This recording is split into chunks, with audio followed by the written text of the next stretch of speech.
the walk gets attention of people, right? And that's the biggest thing. There are a lot of reasons why I chose the walk. Because when you start a campaign, it needs some time. So I bought myself some time. Right now in India, per 1 lakh individual, we have 0.07 psychologists. So we don't have enough psychologists, right? Any parent in India, they've gone through years of conditioning. So you cannot expect that in a one conversation or two conversation, you can break the entire conditioning. Namaste, everyone, and welcome back to Stories You Should Know. I'm Tarushi, and my guest today is an author. He's a poet, he's a life coach, and he's the person who has taken upon himself to walk 4,000 kilometers across the country to spread the awareness about mental health. Please welcome Ronit. Hi, Ronit, how are you? I'm good. Thanks for having me. How's your journey going? The journey is being good. I mean, good would be an understatement. It's a lot of things, but it's been very humbling. I'm glad I'm doing this. You have taken upon yourself a very long walk to cover all across the country from Kanyakumari to Leh, and you started on November 16th. How did you come up with the thought of, okay, let me walk across during the pandemic and meet people from across the city and meet kids and tell them about mental health? The very basic answer to that is, if I were not walking, would you have taken me this seriously, and would we be doing this podcast right now? Is the question. So, the walk gets attention of people, right? And that's the biggest thing. There are a lot of reasons why I chose the walk. Because when you start a campaign, it needs some time. So I bought myself some time. Second was when we try to create a change in a system, we need to understand how the system works, right? When we talk about mental health, apart from the narrative that's out there in the media and the social media, we need to understand the mindset of people. Why is it that even the fact that now mental health has come into the limelight, still people are not accepting, right?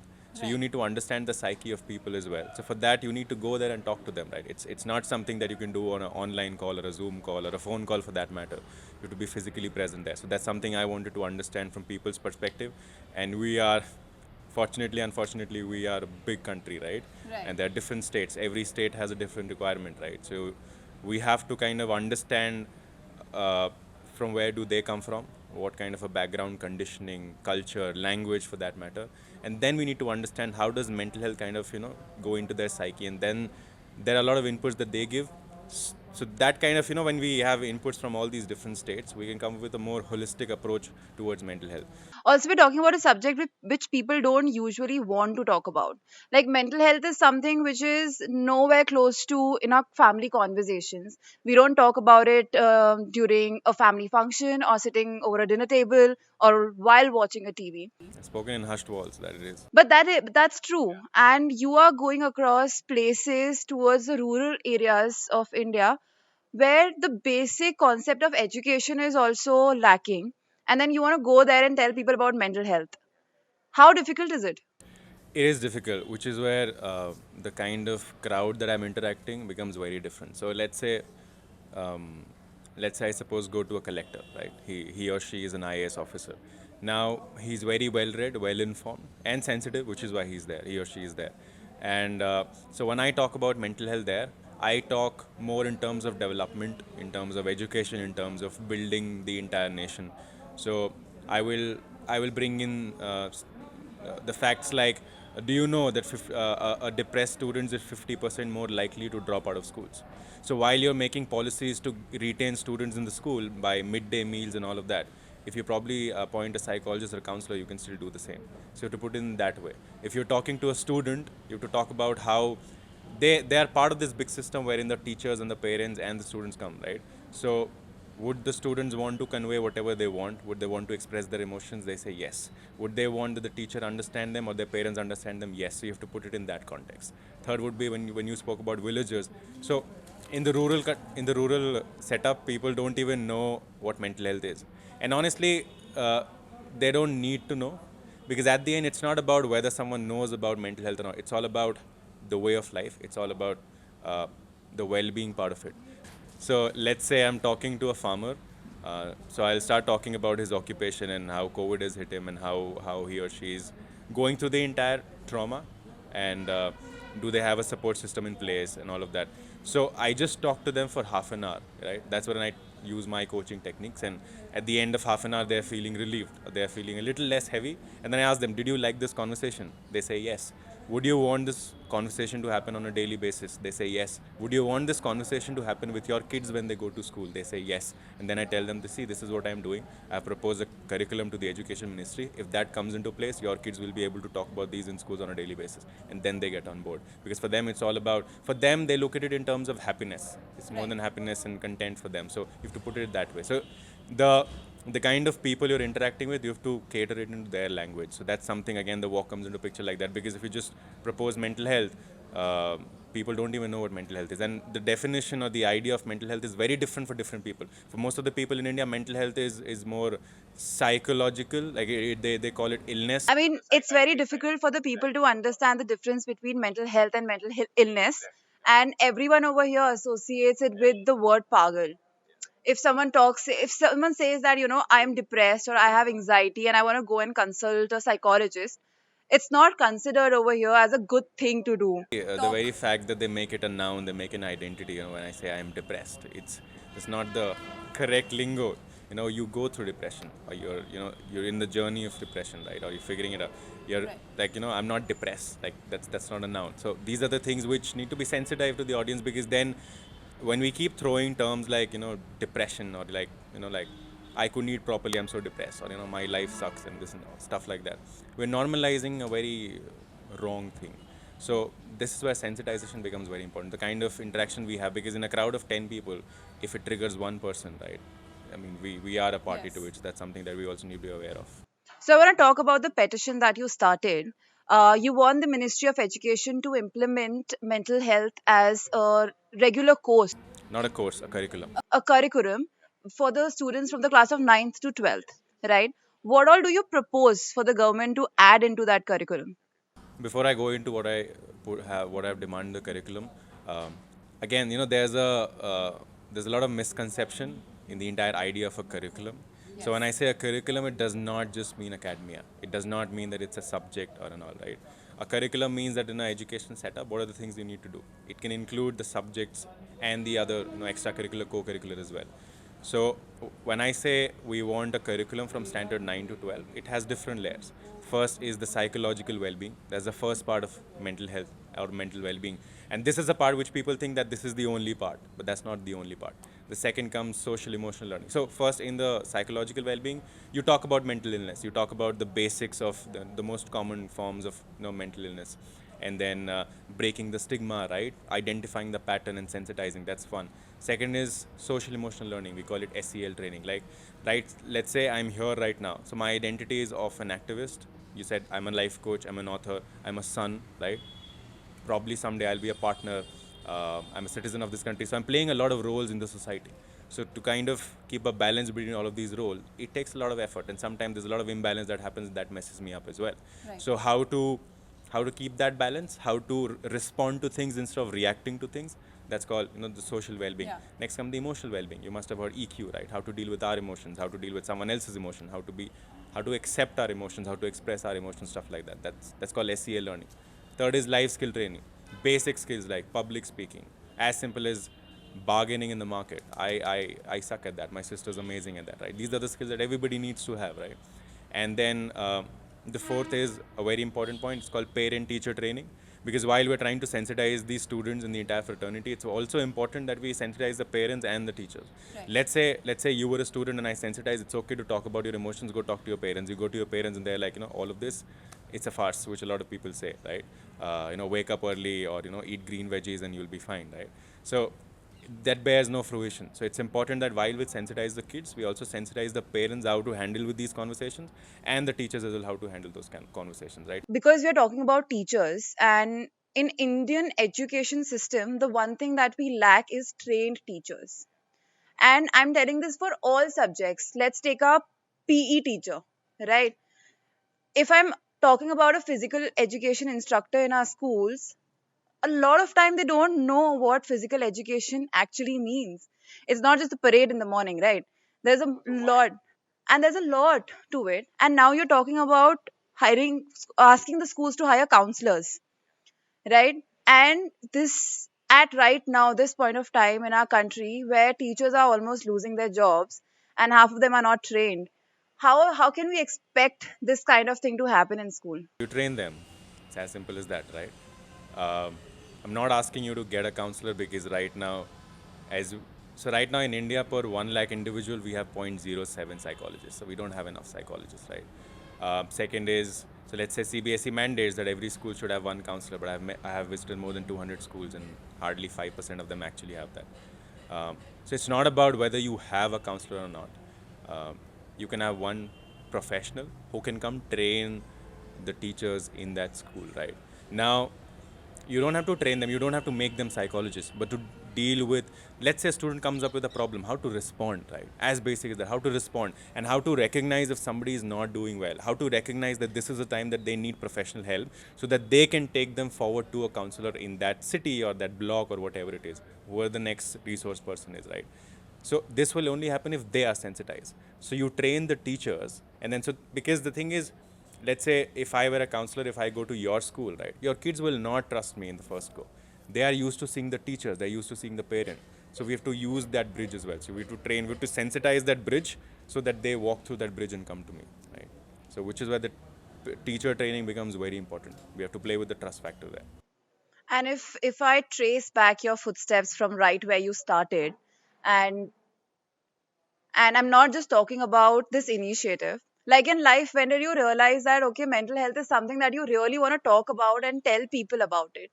So, just like any other Indian, I did not know what mental health was unless life hit me on my face and I discovered um, my journey in mental health. Um, my dream was to get in the army, and I had prepared my entire school life, preparing for NDA. After 12, you have two entries, right? And I got into NDA in 2015, and I was living my dream. I was someone who used to believe in the blueprint of life. When I was in India, I had planned everything. When I'm gonna take my parents on a vacation abroad, when I'm gonna buy my first bike, Royal Enfield. Fauj mein bahut craze hai for Royal Enfield. When I'm gonna start dating someone, when I'm gonna marry my sister off. So everything was planned. Now the thing is, army is a very institutionalized setup. Everything works on merit, right? So you can actually calculate things there. You can see yourself, 3 years, 4 years down the line, this is what you can do. Right. So that's how I had calculated my life. And everything was going well until 2017, wherein during training I suffered from a back injury. I have a permanent spine deformity, and I was declared medically unfit to continue. So my career ended in 2017, and the entire world came crashing down because I knew nothing except army. Right, my entire life depended on that. And when something gets snatched away like that, you have no purpose. Your why is lost, and that was a time wherein I contemplated taking away my life. Um, while that entire phase was happening, it was a very ugly phase. When I came back home, um, it was a very unusual feeling. Like I had never felt that way before, and it did not go in a day or two. It did not go even in a month. That's when I realized that I might need some professional help. Right. Then I sought help from a therapist and a counselor.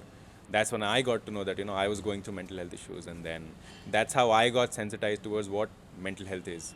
And initially, when that happened to me, I thought that I was the only one going through this, and life is unfair and all of that. But turns out that every individual is fighting their battles.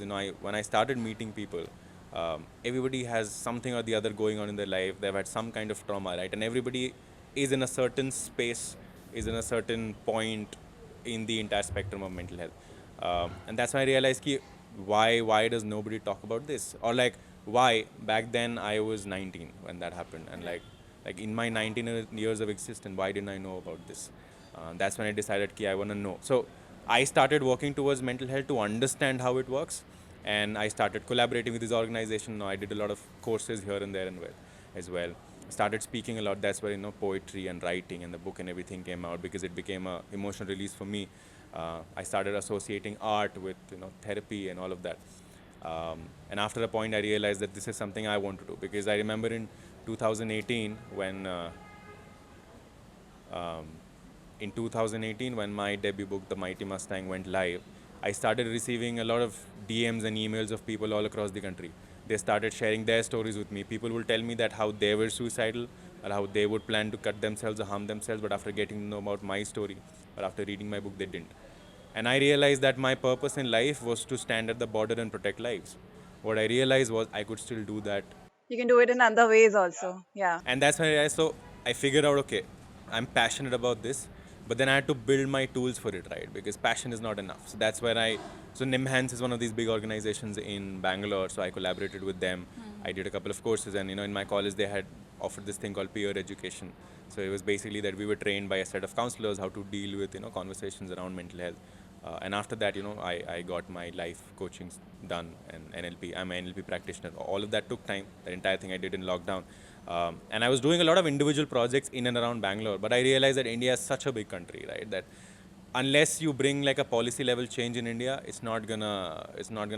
And also, it's not just about the policy. After even after the implementation of the policy, there are a lot of steps which people don't realize. Like sometimes people fight for policies being implemented, but what after that? How is anyone keeping a check if it's actually happening or not? So there are those things also. And one of the biggest factor in doing something that you are doing is family. The support from the family, and especially when you are in a field of life coaching and helping people out through their life. A lot of families don't understand what kind of a career choice that is, especially and I want to know this especially from you, because you wanted to be in army, and right from that, because of the injury and because of the circumstances, now you're doing something really fruitful, but it's not necessary that everyone understands it. How was it from on your part? So here's the thing. So by nature, I'm a very protective person. I protect my people, my things, everything around me. I have that tendency, and my parents knew that. That was one of the major reasons why I chose to be in the army, because I wanted to protect my country and protect my. Like I've met three of you right now, right? If you meet me outside, you'll see how protective I get in general. So when the injury happened, when I went through mental health issues, obviously it was a surprise and shock and a new thing for my family as well, because again, even our parents, they'd never had mental health education, right? True. So it took time for them to accept it and to acknowledge it as well. But they were on board.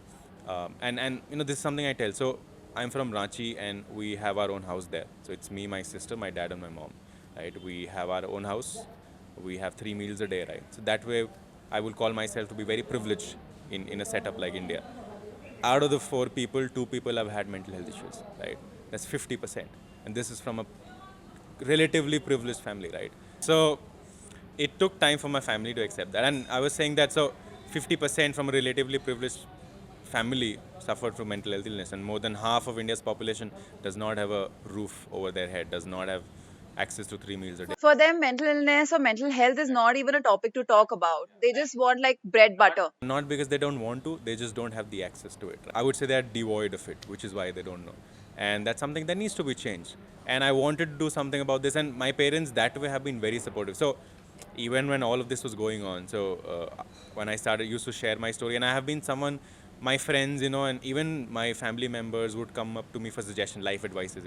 So my parents that way have been very supportive. When I told them that it was not like a career choice that okay, I want to do this. Even life coaching, NLP, all of that I discovered because I was having one-on-one conversations, and after one point I realized that the gravity of the situation that people come up to me with is increasing, right? So I need to build my tools.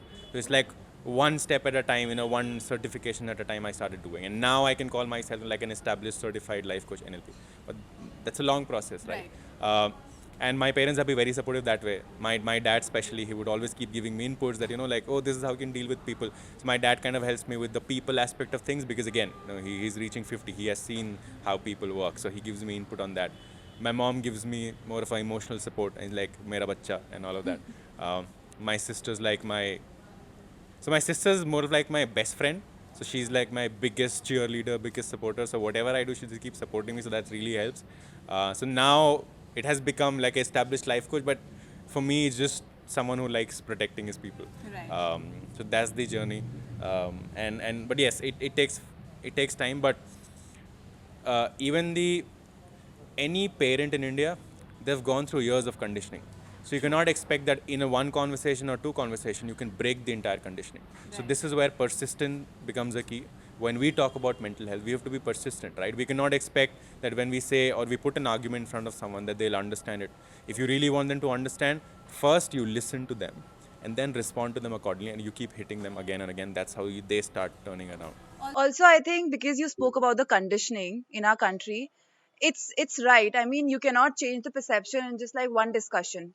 It has to start at a very early stage. Like if I have kids and if I started very early with them, they say that it's okay to cry, it's okay to come tell me something, it's okay to go and see a counselor. It has to happen stepwise. And maybe the generation now, the coming generation will understand that much better. I hope they do. So coming back to where you are now, tell me how many kilometers have you walked, how many cities you crossed, how many people you met, how many signatures have you attained? Okay, kilometers is 2,750. How many people I've met? Thousands, I don't know the count. How many schools I've met? I've reached out to around 150-ish. Officials, more than 50. One cabinet minister. And what else did you ask? How many signatures have you got? Signatures, online we have 53,000 something right now. Offline we have around 1,500. And how many you need? So there's no upper cap to it, as I mean, as much as it takes to get the government's attention. So yeah, there's no number. But yes, I would. I mean, I'm aiming at 1 lakh at least. So can you just tell us where to sign the petition, where to go online and do this good deed? Yes. So go to change.org. What you can do is you just type Ronit Ranjan petition. It'll show you the change.org link. Go to the link, read the entire cause and the explanation, and then you have the like signature, online signature option, so you can do that. And where are you heading next now from Jaipur? Right now, if whoever is listening, you don't know, Ronit is in Jaipur. And we have got a chance to sit with him one on one. And this is not like a Zoom call or anything. I'm very glad and honored to be sitting over here. And Glad to be here. where's the next destination? Next where are you going? destination is Delhi. I'm hitting Gurgaon on 3rd March and hit Delhi on 4th of March. And you plan to go to Leh. Yeah. So the entire walk is divided into 2 phases. Phase 1 was from Kanyakumari to Delhi. Because Delhi is where the work is going to happen, because all the ministries and all the heads are there. So what I'm doing is all these states, I told you I'm compiling reports and data, right? Right. So when I hit Delhi on 4th, I'll spend some time there, like a week or so, to compile everything and prepare a report. And I'll present it to all the ministries and the officials, and then wait for a response. Meanwhile, I'll plan for my next stretch, because the terrain changes from Delhi to Ladakh, right? So I have to change my gear as well, and then proceed to Leh. And if you just have to give me like a quick run through of how your day looks when you start walking for another city. Like, how do you exactly manage? Because I know you're on foot. Yeah. You're walking. Yeah. Like you're literally walking, and this is the generation and the time where people don't like to walk much. We Yeah, like walking is fun. You should try it. like I'm not talking about myself. I love running, but still I'm asking. Like, how does it look like? Depends on the state, but on an average, my routine. So I'm on road by 5 a.m. And the average per day is around 55 kilometers per day. Depending on the route, some days it's shorter, 35. Some days it's longer, 67, 70 as well. So the entire stretch is. I'm not gonna go into details of this is the pause and this is how I hydrate and all Right. of that. But I walk till post like late afternoon. Sometimes in the evening, the stretches are long. I have my meals. I have all my meetings and emails and calls scheduled. I talk to my family. I strategize for the next day, decide the next destination, and I keep doing that again and again. Unless I hit a city. When I hit a city, I take a few days off. I meet, if I have friends that I meet, or I just put it on my Instagram and I meet people that way, because these stretches through the national highway in the village, it gets very lonely.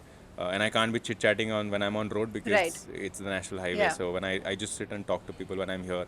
I roam around, pamper myself sometimes, and that's how I do it. And so in big cities, I get hold of a lot of these influencers or schools and organizations. So I build a lot of momentum in cities. Then I use this momentum to go to the ahead, rural yeah. area and then spread that. So when I go to a village, right, they're never accepting of a conversation on mental health. So what happens, like when they see me walking, I'll show them my newspaper article, and they'll be fascinated. Oh, this guy Right. is there in the newspaper. So why are you doing this? Why are you here? And then I'll tell them about my Fauji story, and they'll be fascinated. And then they'll be like, okay, so why? And then I'll tell Keith, this is what I'm doing. And then they start listening about mental health, and they actually start pitching in. So you have to kind of slide into their DMs, is what you say. Right. So you have to slide into their conversation, and that's how it's working. So this is something that I learned as I started walking. All of this was not planned beforehand, Right. but I also Slowly Yeah, comes yeah, to you yeah, how to exactly. figure out Yeah, things. yeah. So This has been a very interesting conversation, Ronit. I am Likewise. so glad that I got to meet you and talk to you about this thing, and it Thanks. wasn't just like on a phone call or some kind Yeah. of a Zoom recording or something. And I wish you all the very best Thank you. Thank you. for your walk till Leh. And whoever is listening to this or whoever is watching this, please connect with Ronit, help him out with his petition, send him all the help that you can. Try to meet him if he's in your city. Yes. He's Give a me fun food. person to talk to. Give me food is all I care. Thank you so much. Thank you. Thank you so much.